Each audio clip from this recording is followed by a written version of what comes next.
家平安，欢迎收听4月初4的迦南之声。我是尤破牧师，今天要跟大家分享的是面对苦难中的信仰成长。我们要来读约伯记第10章1到22节。先来读今天 RPG 的金句。瞧吧，上帝是我的救主，我要信赖他，我不惧怕。上主是我的力量，是我的诗歌，他拯救了我。以赛亚书12章第2节。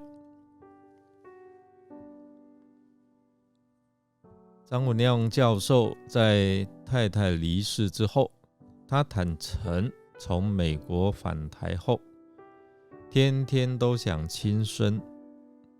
有次回家的途中，竟看到后面有一位男子跑上前来说：张教授，我常看你的脸书，你的心情有没有好一点？张文亮教授愣了一下，回他说没有。对方追问，那你想要什么？我想要自杀。张文亮教授回他的话，结果这位男子的回复让张文亮倒抽一口气。张教授，我知道你很难过，很想自杀，这样好不好？我跟你一起。啊？张文亮教授傻了眼。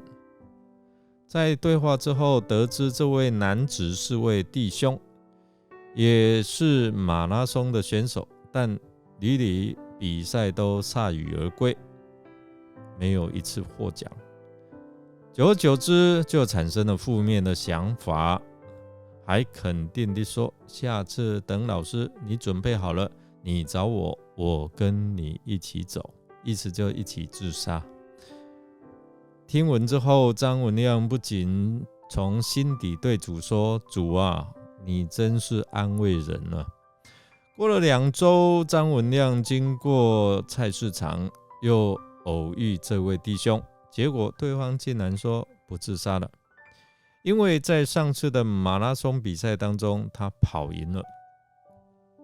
老师，我过去都失败，但这一次我跑赢了，所以我相信老师，你也可以跑出你的阴霾。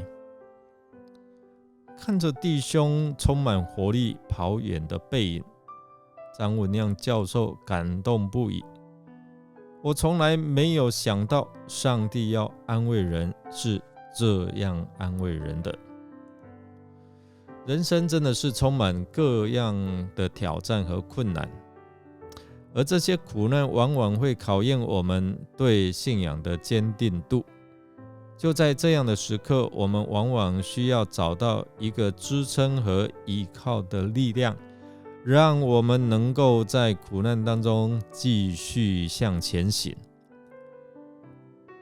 约伯记第10章是一个非常好的范例，它向我们展现了在苦难当中如何成长和坚定信仰的过程。约伯，我们知道他是一个敬虔的人，他拥有丰富的财富和家庭，但是他的命运却在一夕之间发生了转变。他失去了所有的财产和家人，遭受了身体上的疾病和苦痛。就在这样的时刻，约伯并没有放弃对上帝的信仰，相反，他在苦难当中持续跟上帝交流对话，并且他想要在信仰上更加的寻求坚定，给他一个答案啊。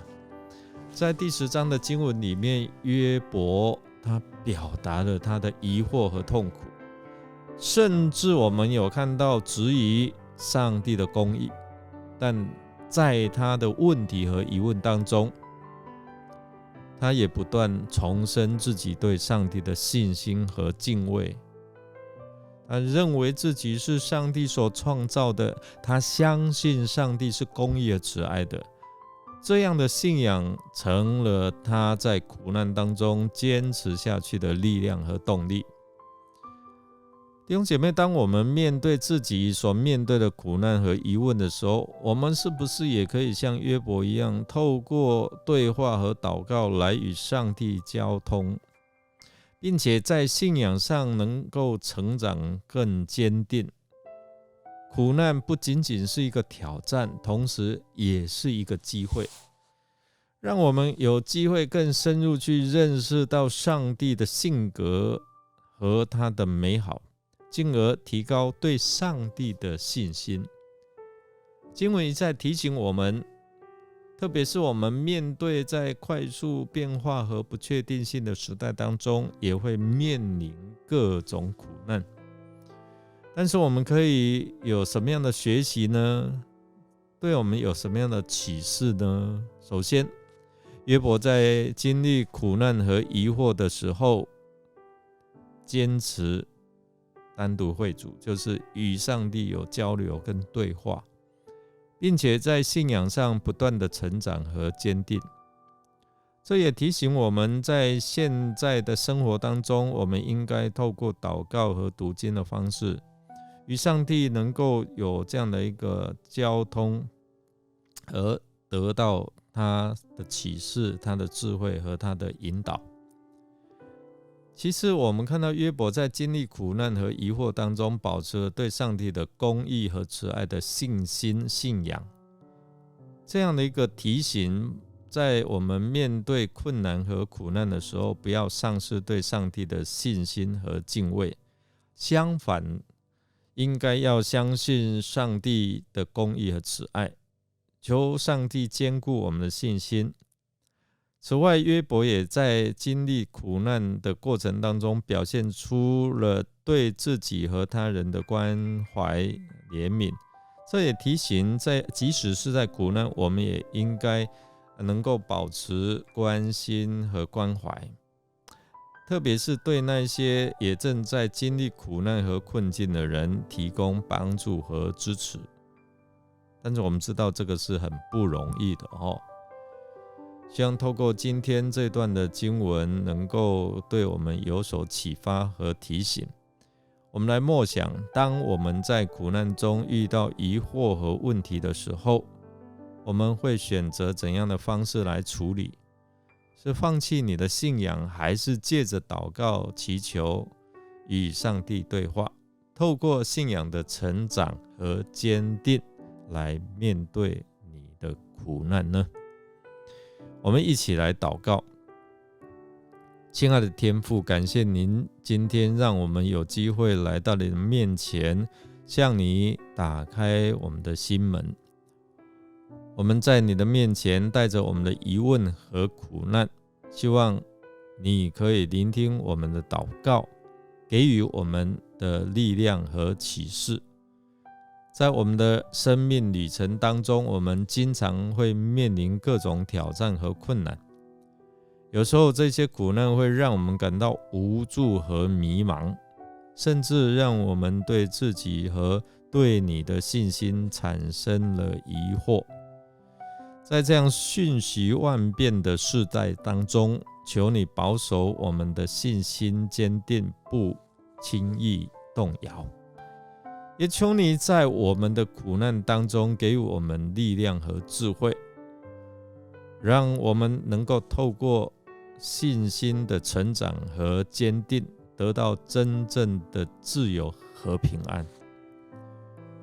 也希望你继续在我们人生的旅程当中扶持我们、安慰我们、引导我们。我们这样祷告是奉靠主耶稣基督的圣名求，阿们。感谢您的收听，如果您喜欢我们的节目，欢迎与人分享。我是尤伯牧师，祝福您平安喜乐，信心坚定。让我们继续奔跑在神的恩典道路当中，我们下次再见哦。